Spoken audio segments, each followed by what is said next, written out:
afternoon, everyone. I have two introductory speeches to read to you. One is from George's wife, which I am going to not read from. It's a little intimate and a little long, so I'll keep it short.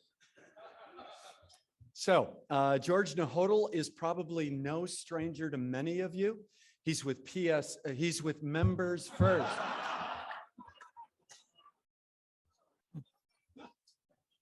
So it's no surprise to any of you, Members First, that was really it. Members First is a $6 billion credit union with over 60 locations. There's 500,000 members. Very secretly and silently, raise your hand if you are a Members First person. Well, okay, I didn't expect the hands to be raised, but okay. There is a booth outside, so for the rest of you who are not Members First, you will become Members First members. George, though, before he arrived in the area in 2000, was in New York, and he served in the banking industry, finance industry in New York. Stellar, award-winning guy. But there's a secret you don't know. He was a high school teacher in New York. So very cool. We didn't know that. That was one thing I picked up from his wife, and the only one thing in her speech that I can tell you publicly about. He is currently a board member of the Harrisburg Regional Chamber, and he was a founding member of the Harrisburg Hilton Hills Society. He is on many, many boards, has been on many, many boards as well. So very engaged in our community, and that's why so many know him, respect him, admire him. But probably the most important board that he ever served on was the, there you go. The Hack Foundation board. That was probably his greatest claim to fame as a board member. And he has received, and I like how this was written, graciously received many, many awards for his work in the community, in the finance community. He is a Clarion and a UConn graduate. He's been married to his wife, Kelly, for 30 years. They have 2 sons and 2 granddaughters, and they'll be coming to Hack in several years. And so with that, ladies and gentlemen, welcome our friend and our colleague, George Nahodil.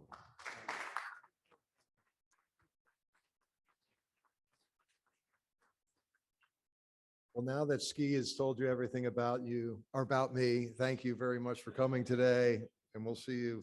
Great lunch. But, you know, I hope I can enlighten you a little bit about what's happening at Members First, but what's happening more importantly, what's happening in the economy and what's happening in central Pennsylvania. So, I do want to tell you that, you know, Members First we're in the top 50 in the country in credit card balances. Okay, so I want you to think about this. This is a local not-for-profit organization right here in your backyard. We are the second biggest provider of mortgages in Pennsylvania, in central Pennsylvania. Take a guess, how many car loans do we do in a month? Just take a guess. In terms of dollars. 5 million, good guess. 20 million, good guess. You're going in the right direction, okay? 50 million, good guess, higher, okay? We are doing $100 million a month in car loans. Now, I say this to you because it gives you a vision, right, of like the volume of business that's flowing through the doors, okay? Because people don't quite understand. We have 1,100 employees, and I'm so proud of them. I'm so proud of what they do to help people, right? Because they're helping people to get houses, they're helping people to get cars. And so, you know, even on the commercial end, we have a $700 million commercial loan portfolio, headed to $1 billion. And we did $186 million in PPP loans. So not too shabby for a little local place that started, you know, 60 years ago with a couple of people that put in $5. Okay. So we're really proud of what we're doing.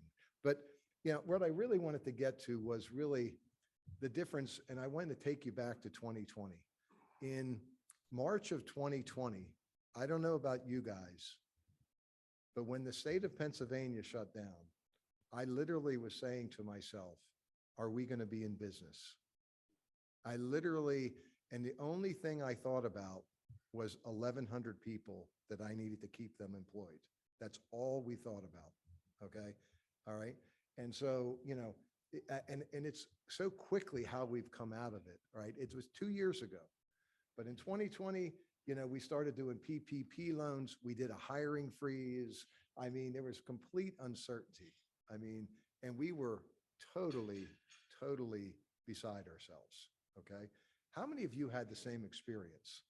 Okay. Yeah. So, so you can really appreciate it. If you weren't working for a hospital, okay, you were totally just like panicking about what was happening, right? So, what we saw was $1 billion in deposits come into the organization in 1 year. $1 billion. I mean, this is central Pennsylvania, okay? And $1 billion flowed in, okay? So our loan to share ratio, for those of you that like the finances, I mean, it went from 95% down to 78%, okay? So again, we're going, oh my gosh, we got $1 billion in cash, okay? It's $1 billion that we're making no money on, okay? And it's sitting on our balance sheets, okay? And so, the whole relationship model that we believe in was shut down. I mean, we have built our business on relationship building, okay? So all of a sudden, as you all know, you couldn't take somebody to lunch. You couldn't get together with them and hug them. I mean, and people were totally freaked out, right? I use that word, nicely. So then we come to 2021, right? What happens? Everything starts to open back up slowly, okay, cautiously. But what we saw was this $1 billion. What you have now is we are flush, like everyone else in the financial industry, with cash. Cash is everywhere, okay? And now people are starting to spend it. All right, so we are seeing significant loan growth, okay? Our biggest challenge, like all of you, and I'm curious, our service levels, it's very hard to service people now because what's happening is consumers are totally, totally off kilter. People are off kilter, all right? They get excited about anything, okay? What are you looking at? You're looking at me? That's where we're at right now. We're hoping that people, we're hoping it normalizes a little bit, okay? I don't know, are you seeing that in your business, that people are a little touchy? Yeah, no? Oh my God, I want to work in your business then, if that's not the case, okay? But people are a little touchy right now, okay? And for good reason, right? For good reason. We just came through 2 years and it was stressful, right? But so we're seeing this significant loan growth, and we are seeing our net worth in my world, I live by net worth. That's the capital that we have that sits in the background, okay? Which is what the regulators come and look at. So we have seen our capital growth. It's grown significantly because consumer demand is off the charts, okay? So you go to the next slide. So what's our current condition, right? I mean, the people are not saving money anymore, okay? What's happening is, again, last year, okay, they saved a ton of money, and you probably know this already, but I can tell you, I see it on our balance sheets, okay? And so people it's flattening. So deposits are flat and people are flooding and spending money. That's why the Federal Reserve is going to do what? Raise interest rates, right? They are, okay? Even there's talk that with the Ukraine war, which is really a travesty, that they may not raise interest rates, but they don't really have a choice. And it's just my opinion. I'm giving you my opinion. This is not, I don't want to give you a disclosure, okay? But I mean, just giving you my opinion. Our Visa portfolio, we know about buying patterns just because of how people are spending their money, okay? And people are spending their money, but they're paying their balances at the end of the month, which is a really good thing.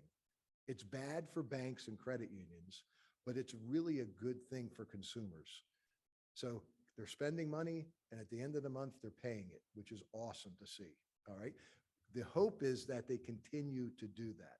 Okay. Let's hope. Okay. Transaction levels on debit and credit card interchange are through the roof. People are using their debit cards, they're using their credit cards like crazy. So if you're worried about the economy and the demand, you shouldn't be. Okay. There is crazy demand and crazy money out there. Okay. Delinquencies and charge-offs, they're non-existent. They don't exist. Okay. People are paying everything. Everything. Our delinquencies and our charge-offs are at the lowest levels in history. We have never, ever seen charge-offs and delinquencies like this. It's crazy. It's good for the economy. It's good for people. It's good for financial institutions. Okay. So that's why, again, I say to you, I hope we can keep this going. Branch transactions, people are flooding back into branches. Okay. If you're in the banking business and you think branches are dead, you don't see the numbers that I see. All right. They're only guessing. They're not using data. Okay. Because people are coming into branches like crazy. Okay. People want personal transactions face to face, and they want the technology. They want both. Okay. There's even discussion, like, for example, in Spain, people are leaving banks because they're closing branches. We see the same phenomenon. When a bank closes a branch, you know where they go? To Members First. It's just that simple. So when you close your bank branches, if those bankers out there, we're happy about it. Okay. We love it. Keep closing them. Okay. And it's interesting because what you think and what is actually there, we're using data to make decisions, right? Used vehicles. If you don't know this, last year, used vehicles went up 30 to 40%. So the value of your car right now, you could sell your car for more than you bought it for. Okay. Does everybody know that? Okay. Has anybody tried to buy a new car? Okay. Right. Was it hard? No. So you got one. You're lucky. Okay. You're very lucky.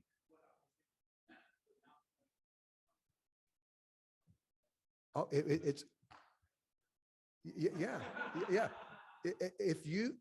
If there was ever a time to buy a car, it's now. If you're thinking about it, you should do it, because used vehicles, the one that you have it's again 30 to 40% increase in values. And again, these are all things that we pay attention to, right? Because guess what? We're giving these loans to people. Are we concerned about it? Yes. Housing demand, as you all know, is crazy, right? All right. We are concerned about, is there going to be a bubble? All right. We don't know. Okay. And I'm going to talk about that. All right. If I can go to the next slide. Thank you, sir. Thank you. You know, what's our future outlook? All right. We believe that interest rates are going to definitely increase. Okay. At first, the economic information we get is 4 times this year. Okay. Now, is it going to slow down because of this war? Possibly. Okay. But highly unlikely from our perspective. We're expecting to see those increases happen. This, Ukraine-Russian situation, our biggest concern is consumer confidence. It's a tragedy what's happening. We all feel that, right? I mean, I wake up in the morning and that's what I'm thinking about. I'm thinking about those poor people and how much impact is that going to have on consumer confidence? Okay. Like, are people going to stop spending money because they're afraid of World War III? All right. We just don't know. Okay. All right. We know that they're flush with cash. Okay. We know that they're paying their bills, right? We just don't know what their future behavior, because everything that you do is about your emotions, right? It's all emotions, right? So loan rates are going to definitely increase faster than deposit rates. I feel bad for people that are retired. The past 10 years, unless you have an investment advisor, okay, the past 10 years have been very brutal, right? So, and then, and we believe that inflation is transitory, meaning that inflation is going to slow down. It will. It is going to slow down. And, we're starting to see the supply chain is starting to normalize, okay, which is all good news, right? Lots of good news. And hiring is a challenge, right? I'm sure you're all having difficult times hiring people. We are starting to see a lot more applications in the past month, okay? We are starting to get hundreds of applications, okay? So again, lots of positive things are happening, okay? People are coming back to work, okay? And so hopefully that trend continues. And so for me to wrap it up, okay, is, Central Pennsylvania is the Mecca. If you are from here, you are so blessed because this is the best place you could live. It truly is, okay? And economically, it's also the Mecca, all right? Because the highs and lows in the economy don't really impact Central Pennsylvania a lot. But the question for you guys to think about is the housing prices and this bubble that we could potentially hit, this is totally different than 2008. The mortgage crisis in 2008 was all about external factors, okay, that bureaucracy created, okay? This is really a matter of people just having loads of cash and being willing to overspend.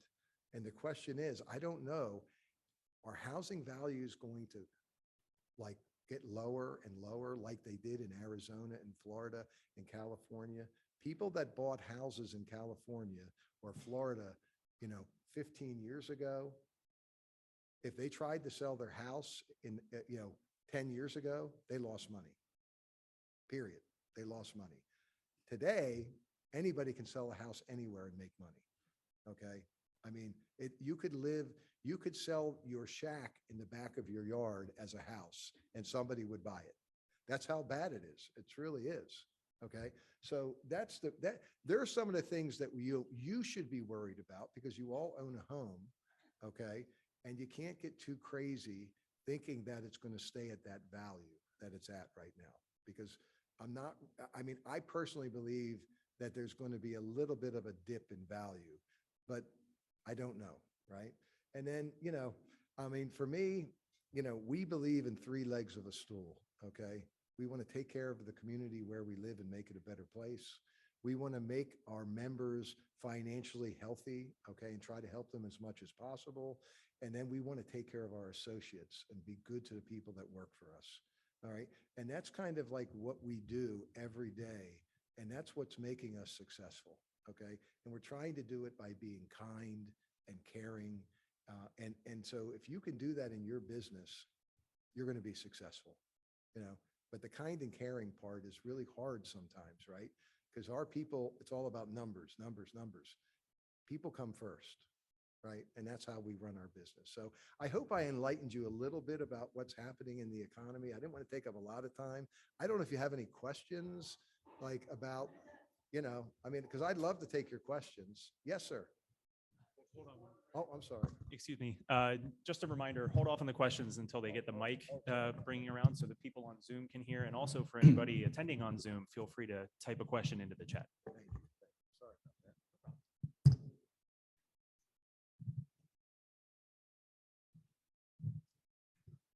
Yeah, I was just wondering if you had a 5-year jumbo CD, what type of rate could you expect from your outfit? Yeah, listen, can I tell you that for you, 10%. I'm only kidding. The reality is those of you that if you're involved in the financial markets, the long range T-bills they're not moving. They're not. And so long range investments are staying very close and flat to the short-term investments.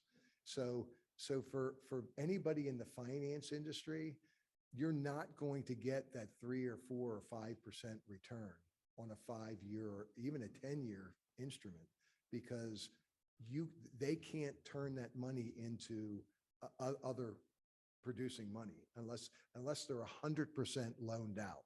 You with me? Yes. So right now, I would tell you, you're lucky if you could get on a 5-year CD, if you could get 1.1.5%, okay, that would be a pretty decent rate. And if you told me you're getting 2%, I'd say, where? I'll put some money there too. Okay.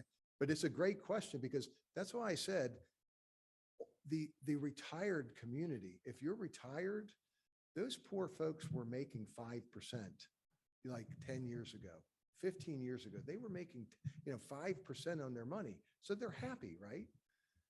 Today, you're making 1%, 1.5%. You are forced to go into the market. You have to go into the market and take a risk, because if you don't, you can't keep up with inflation even. So you've got to go to and work with financial advisors so that they can help you to find those other instruments, and there's always going to be some amount of risk, right? And I'm not a financial advisor, so, I don't benefit from that. I just know that because I'm old too. So, but did I answer your question? No, you're welcome. Yes, sir. The feds are talking about raising the rates 25 basis points. Do you think they should go 50 or even higher? Yeah, for me, I think what they're trying to do is be very cautious, right? They're trying to, they're just trying to touch people so people don't get afraid. I personally think they've got to go to 50 basis points only. I think they're going to go 25, but they should go 50. Because you all know what happened. The government flooded the market, man. They just flooded the market with money. Okay. And again, this little sleepy credit union in Harrisburg, PA got $1 billion from it, right? Imagine what the big banks got. Okay. They've got hundreds of billions of dollars from it. So they've got to slow demand down. They've got to slow it down. All right. Or inflation will be difficult to kind of get under control. And those of you that remember the Jimmy Carter years when rates were in the 14, 18, a mortgage was 18%, right, Peggy? So, it's a great question. And I think that, for me, the answer is, 50 basis points would be good. They've got to do something to kind of curtail the inflation and quite frankly, consumer spending. I mean, so yes, Peggy. I don't know if anyone's asked you yet, but would you like to be a Rotarian? Thank you. I have to tell you, I am very impressed with how you run your meetings and what you do. And then, listen, the beauty of Central PA is I look around the room and I've seen most of you, if I don't know you already, I've seen you personally somewhere, and it's the beauty of Central PA, right? You know everyone, and so, but thank you. I'll consider that. I will. Yes. I got a question for you. I was wondering if you wanted to talk a little bit about your new headquarters. I drive by it all the time. It's beautiful. Listen, I thank you for that, Sean. I appreciate it. I mean, here's my comment to you. I think if you look at our new building and you say, what are they doing? Okay. Are they crazy? Okay. Building this big, beautiful building. Here's the truth. 2019, actually 2018, I said to the board, we had 4 buildings. And I said, we need to consolidate these buildings because they're old buildings. They're 25 years old. Okay. They need new roofs. They need new macadam. They need all this maintenance. They need new heating systems. Okay. It's just a fact, right? If you own a home, you got to keep up with it. Right. And so they said, okay, George, let's do it. And I said, what? Because I didn't think they'd say, oh, but it's a true story. I mean, they're like, let's do it. So we ran numbers, okay, and we did projections. And what we determined is that we could build a building like we built and sell our 4 buildings, and the expense would be expense neutral. Okay, think about that. So people are looking at that and saying, oh my God, they spent all this money. No, we didn't. All right. I mean, if you know me, I'm cheap. Okay. All right. Except for with you, Shar. But I mean, and so for me, it was a very well thought out process where, we basically built this building and it was all done. The deal was already consummated back in 2018 into 19. Okay. And we actually bought the materials before all the craziness started. Okay. Which is, thank you. All right. And so it is literally a revenue, or excuse me, an expense neutral process for us, which I am very proud of. Okay. Because I think I'm always nervous that people get the wrong impression. Okay. We're a member owned organization. Okay. We're always going to try to do things for the membership. Okay. We're always going to be diligent about what we do. Okay. And so I appreciate that. The building, it's spectacular. It is just, it has everything in it for our associates. It will serve us for the next 25 years. Okay. I won't be there. Okay. But what's that? It's off of Wartsville Road. You know where the new Penn State Hospital is and the West Shore Hospital? Oh, yeah, yeah. It's off of Wartsville Road. It's in between the Penn State Hospital and the West Shore Hospital. There's a giant there and you really can't miss it. Yeah. It's really, but thanks for that question. I appreciate that. Yes. We do have a question from the Zoom. Okay. And then what do you feel is the biggest challenge that you or the credit union and banking industry in general has to face in the next 5 years? Wow. That's, I don't think we have enough time.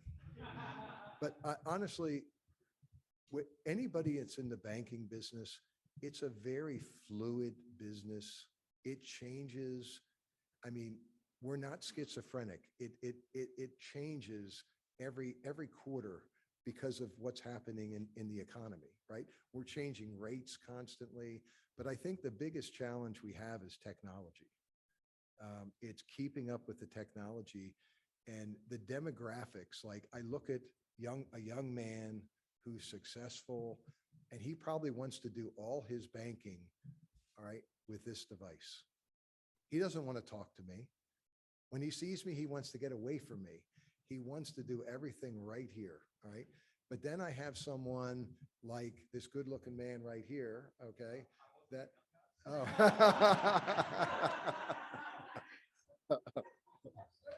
that, he actually wants to talk to someone, right?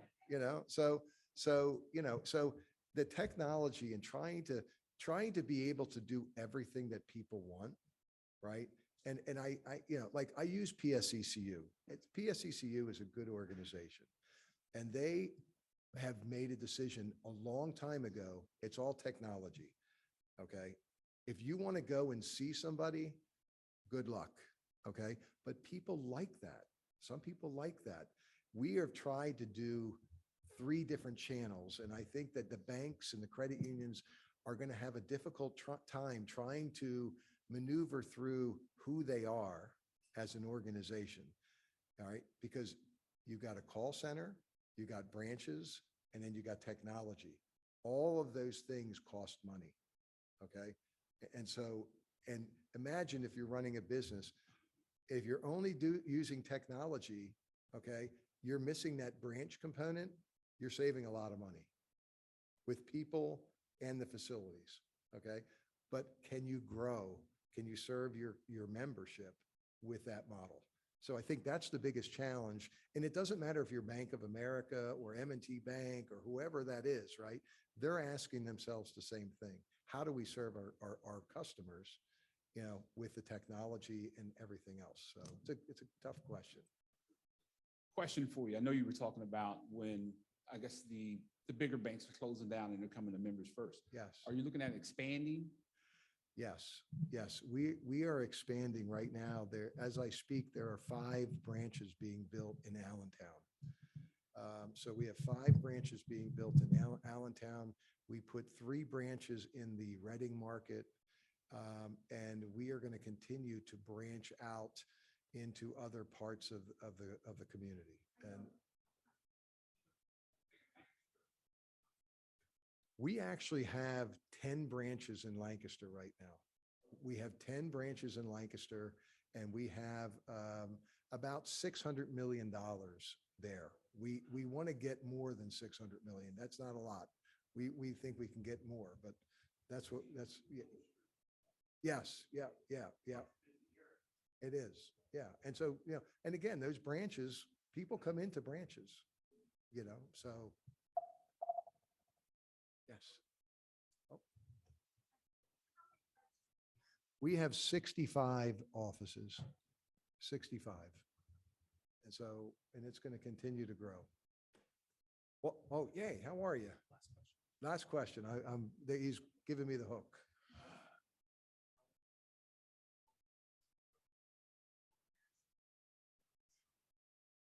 Oh, Joe, that's a great question. Okay. I think everybody in the banking space is trying to figure out cryptocurrency. Okay. And the problem with cryptocurrency is there's a couple of problems, right? First, how many of you have cryptocurrency? Like you actually, okay. All right. There, see that? Right there, my young guy. So, yeah.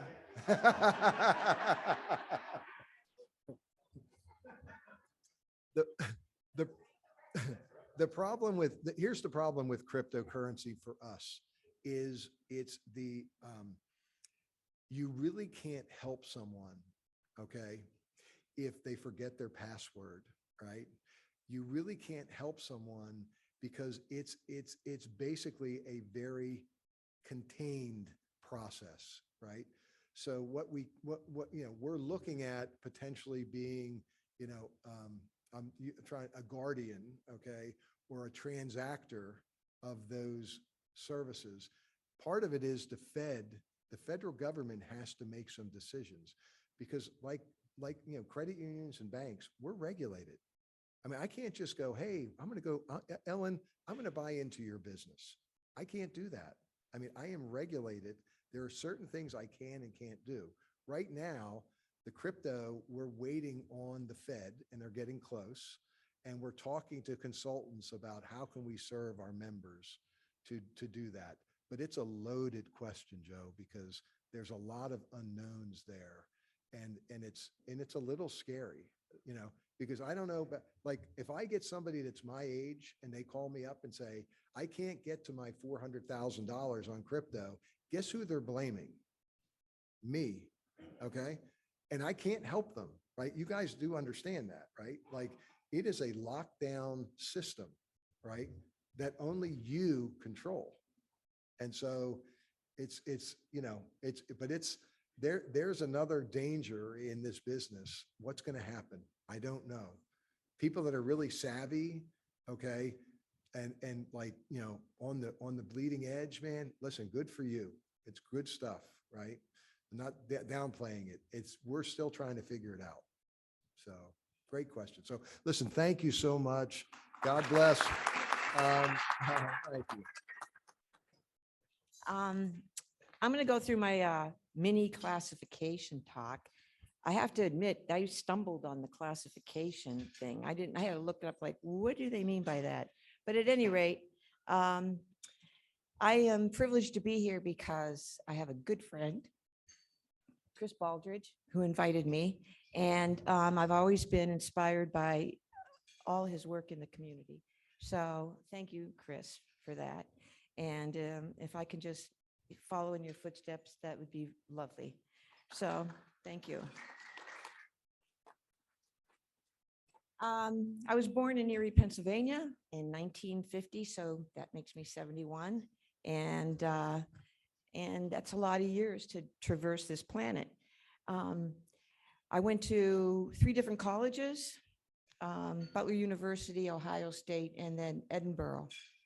When I was doing an independent study on God is love, I got so involved with it that I dropped out of college with a one semester and ended up in the foothills of the Himalayas in India. That changed the whole trajectory of my life, I would say. Coming back, I ended up in Philly to reconnect with some of the people that I met in India, where I met my former husband, Brian Magaro, who brought me to Magaro Road in Enola, Pennsylvania, and I've been there ever since, for 48 years. I have a daughter, and one daughter and 2 grandchildren, and they live in Livingston, Montana. Interesting, I have no occupation. They want to know what my occupation is. I'm retired, but I think if I just go through a litany of what I've done, might help with the classification part of this thing. So essentially, I've owned and operated 8 different businesses. 4 of them were food related, with offshoots of other food related under those. Varied career, I would say. Jewelry maker, which I still have a website. I was a massage therapist. I don't know if I did that for the clients or for my own mental health. Developed a national retail company that was an online and catalog business. And I also was the editor-in-chief of City Beat, but in that I was just a subcontractor. Admittedly, my business model has been, if you can envision it, you can attain it. So I guess maybe that's why I jumped around so much. But really, my passion is the environment. I founded 2 environmental groups. One was to save rainforests. The other was to try to enlighten people in Central PA with my Earth Day Coalition events. Been on different boards and have done my environmental battles, successes internationally, nationally, statewide, and locally. That I feel that's what sustains my passion in life. Interesting. What do you actually do in and day out? I find that very interesting. Wow. I read a lot. I don't have a TV, so I don't get my information from a TV. I read a lot. That probably comes from being the editor-in-chief of City Beat, where I had to do a lot of research.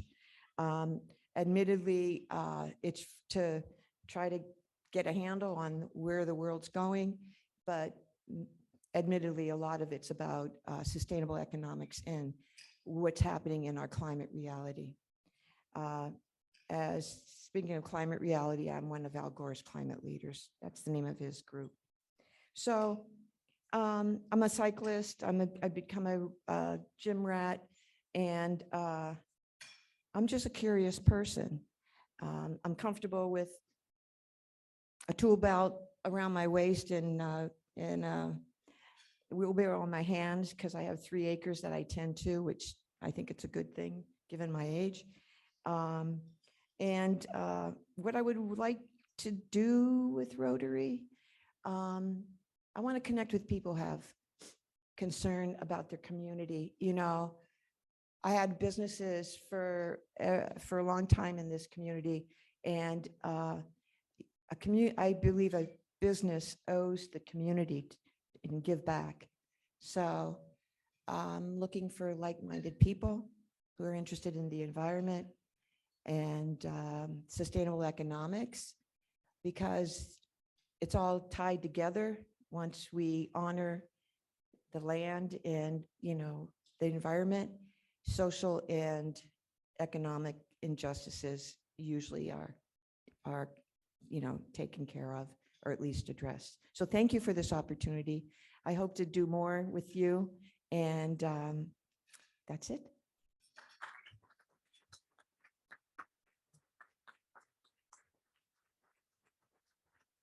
Thank you very much, Char. It's great to have you as a member of our club. And now I'd like to invite up our very own Dr. Ski to introduce our speaker for today. Thank you very much, Mr. President. And